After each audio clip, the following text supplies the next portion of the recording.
8 возила учествуваа во сообраќајката која утринава се случи на автопатот Штип-Скопје, меѓу клучките на Свети Николско преот и Скопско Коњарево.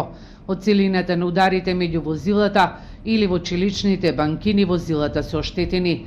За среќа, поради оградата, дел од нив и не завршиле надбор од коловозот. Несреќата се случила утринава околу 7 часот на еден од виадуктите на овој дел од патот, кој се вози и по удолница во правец кон Скопје. Потек е увидот на местото на несреќата од страна на полицијата и обвинителството, за да се утврдат причините во која учествувале 8 возила.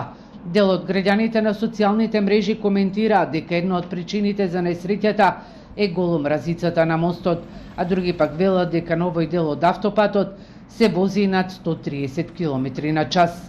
Оваа делница, но и експресните патишта Штип-Кочани и Штип-Радовиш не се офатени во првата фаза на проектот Безбеден град, односно не се поставени камери кои ќе ги регистрираат прекршоците на возачите.